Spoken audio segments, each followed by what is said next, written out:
Lorsque j'étais à Dien Bien Phu, je ne m'imaginais pas du tout quelle serait la suite, à quel point j'aurais une certaine popularité à cause de mon rôle à Dien Bien Phu. J'estimais que je n'avais fait que mon devoir.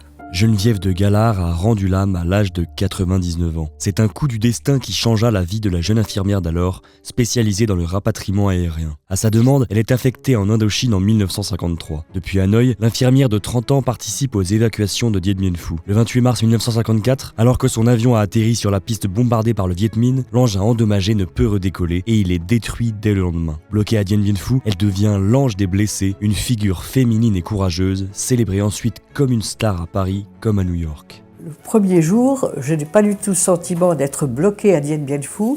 L'avion a eu un petit accident, mais comme toutes les nuits, des avions viennent chercher les blessés, je pense que je repartirai la nuit suivante.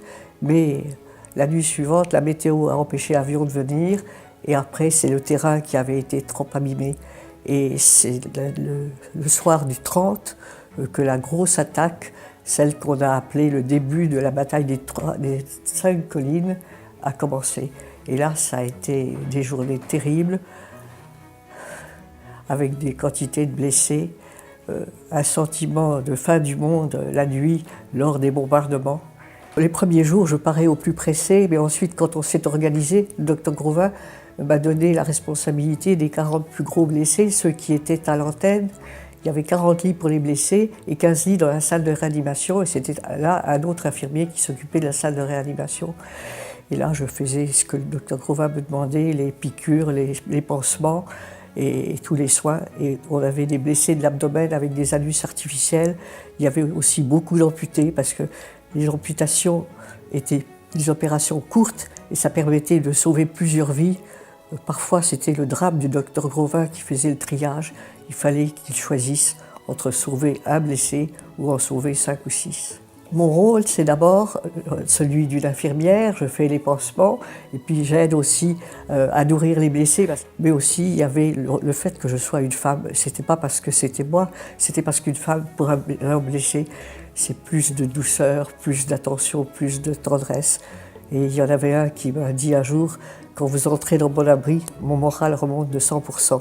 Et pour moi, c'était énorme de penser que ma présence leur était utile et bienfaisante. Jusqu'au dernier combat, début mai 1954, elle sert comme infirmière dans l'hôpital de campagne du médecin Paul Grovin. Son abnégation et sa douceur seront gravées pour toujours dans la mémoire des survivants. A suscité l'admiration de tous par son courage tranquille et son dévouement souriant. Restera pour les combattants de Dien Bien Phu la plus pure incarnation des vertus héroïques de l'infirmière française, Avait écrit le général de Castres, commandant du camp de Dien Bien Phu, en la faisant chevalier de la Légion d'honneur. Le 7 mai 1954, les Français se rendent et Geneviève de Galard est faite prisonnière. Elle poursuivra ses soins sur les blessés jusqu'à son évacuation vers Hanoï à la fin mai, puis de retour en France début juin, elle est accueillie en héroïne dans un pays qui pourtant n'avait eu de cesse de se désintéresser du conflit. Le 60e anniversaire, je voudrais bien que ça ne soit pas la fin, que tout ne tombe pas dans l'oubli et que ça se prolonge.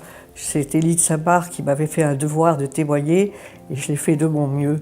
Et parce que vraiment, l'héroïsme de ces hommes, l'inégalité du combat, ça a été quelque chose de terrible. Et je suis pleine d'admiration pour ceux qui restaient dans ces abris souterrains sans savoir si un jour ils seraient libérés.